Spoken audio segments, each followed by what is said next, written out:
वगैरे पण सकाळी केलेली, तर इथे महादेवाची पूजा केलेली, त्याच्यानंतर संध्याकाळी दिवा वगैरे लावून धूप अगरबत्ती वगैरे लावली, हिरवी मिरची धुवून घेतली कट करण्यासाठी, नारळ फोडलेला अर्धा इथे ठेवला, अर्धा देवाचं आरोहीने केलं हे डोकं.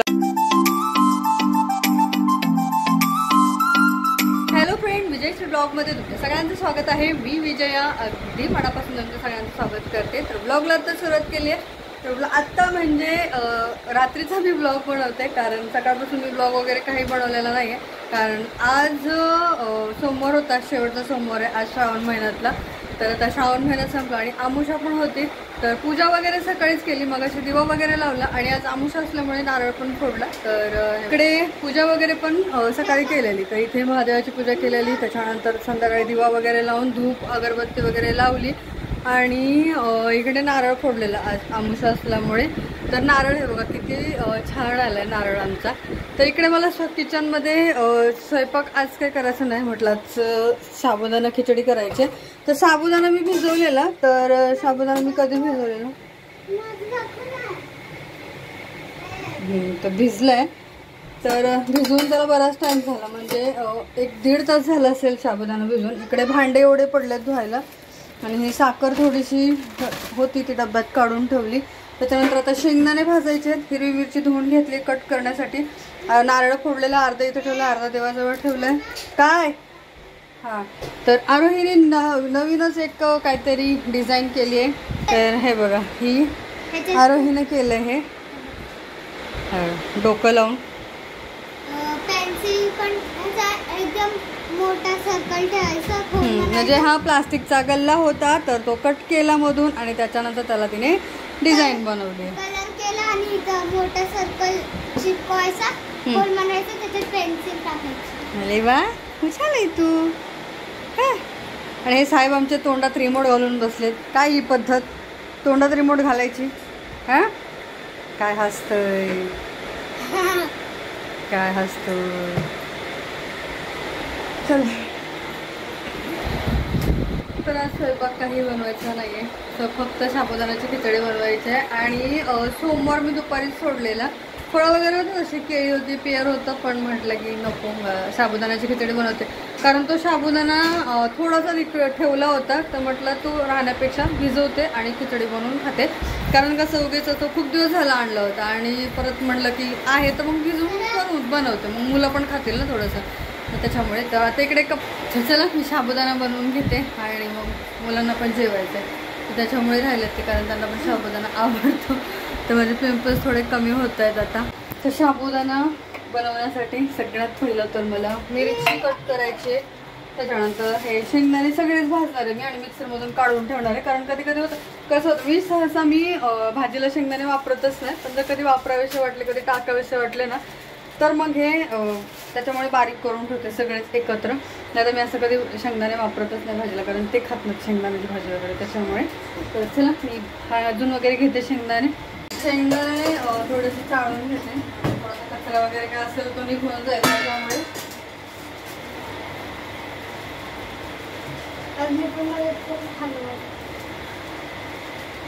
साबुदाणा बनवूनच घे ना मग त्यात. अगं हलवायला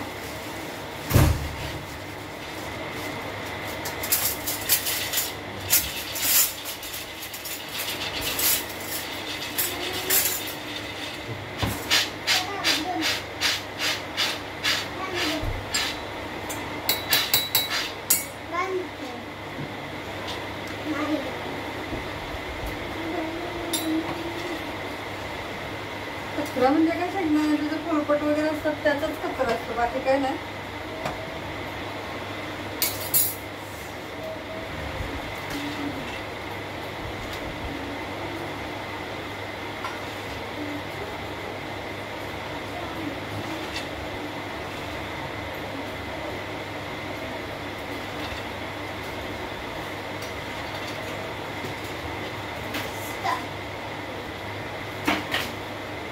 आणि काय हे ह्याला चिपकायचं.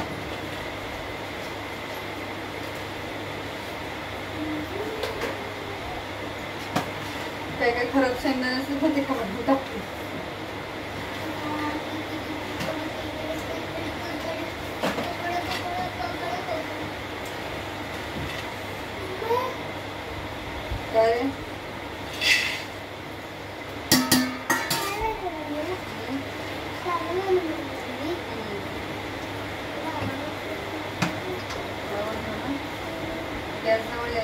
किती वेळा सांगितलंय, एकदा सामान समजतच नाही का रे? चला तिकडे चल. किती वेळा सांगितलं मुलांना गॅस चालू असताना गॅस जवळ यायचं नाही.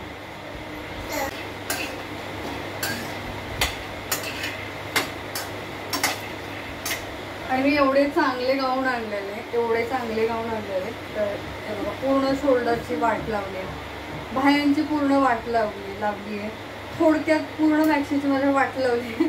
कारण ना हे एकदम त्यांना तर बिलकुलच आवडलं नाही ज्या पद्धतीने फिटिंग वगैरे झाल्यात मॅक्सीच्या. कारण मी अगोदर दुसरीकडे टाकले, मला वाटलं की ते चांगली करेल. कारण मी जिच्याकडे पहिल्यापासून टाकते ती नव्हती, ती थोडीशी बाहेर गेलेली. मग मला वाटलं की ही करेल व्यवस्थित, म्हणून मी तिथं टाकले. तर सगळ्या मॅक्सीची मला वाट लागली गाऊनची. त्याच्यानंतर मी दुसरीकडे गेले तर तिथं पण गाऊनची वाट लागली. म्हटलं हे बघा, पूर्ण गाऊनची माझ्या वाट लावली, पूर्ण गाऊनची. तर हे चुकीचं आहे, असं नाही करायला पाहिजे. आपल्याला येत नाही तर डायरेक्ट बोलायचं की मला हे जमत नाही म्हणून. पण हा मी करते हे ते, डोकं माझं एवढं हल्लं होतं, मला एवढा राग आला होता ना त्या दिवशी. पण मी काहीच बोले ना, आणि तुम्हाला पण नाही बोलले, कारण मी तुमच्याशी आत्ताच बोलते ह्या गोष्टीवरती. त्यांना पण खूप राग आला. बोलले किती एवढं महागाचा मॅक्स गाऊन आणलेलं आणि सगळं असं झालंय. पण आता म्हटलं आता आणले झालेत खरं ठीक आहे, पण वापरावं तर लागणारच आहे. तर थोडे दिवस वापरते, त्याच्यानंतर बघेल दुसरा. पण खरंच सांगते, मला असा राग आलेला ना हे गाऊन वगैरे बघून, हे बघा हात भाया वगैरे बघून मला असा राग आलाय. तर मी काय करू शकत नाही, म्हटलं मारू दे, जाऊ दे. आणि दुसरा गाऊन आहे तर त्याचं पण तसंच झालंय. असो, थोडे दिवस वापरेल, त्याच्यानंतर बघूया.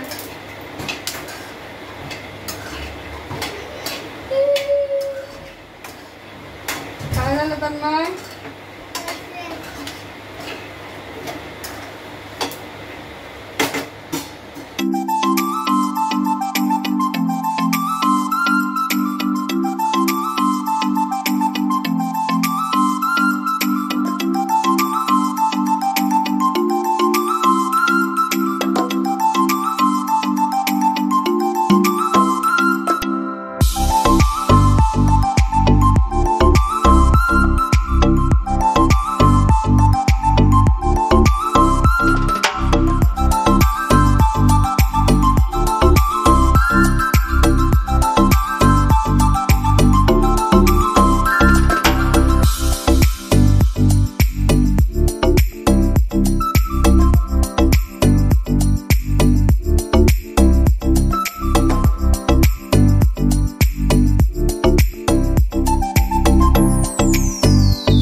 तर आता इथे आमचं जेवण वगैरे झालं. साबुदाण्याची खिचडी बनवली होती, मुलांनी पण खाल्ली, मी पण खाल्ली. आणि आता आम्ही इथे भूताची सिरियल होती, तर आम्ही भूताची सिरियल बघत बसलेलो.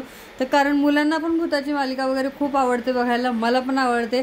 आरोही फक्त भीत असते, कारण आरोही जास्त घाबरते, त्याच्यामुळे आरोही नुसतं भूताचं तोंड दिसलं तरी ती घाबरते. पण आम्ही नाही. तन्मय पण बघतो आरामात, तनिष्का पण बघते आणि मी पण बघते. तर आरोही इकडे व्हिडिओ बनवत होती आणि आरोही बोलत होती, बघा बघा अजून बघा, मला अजून घाबरवा.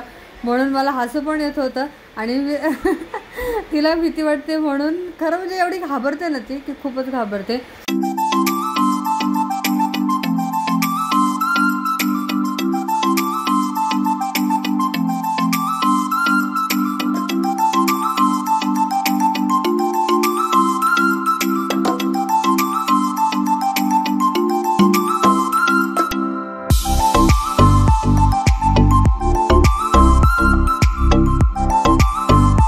तर मी सिरियल बघत होतो भूताची, मी, तनिष्का, आरोही, तन्मय आणि त्याच्यानंतर मग चांगली होती, पण आता संपली. तर आता बसलो. तर हे आले, ह्यांना जेवायला दिलं, सगळं झालं. तर इकडे तनिष्का नाही झोपली अजून आणि आरोही पण नाही झोपली, मी पण नाही झोपले. तर तनिष्काला सकाळी शाळेत जायचं, त्याच्यामुळे इथे तिने सगळी तयारी करून ठेवली आहे.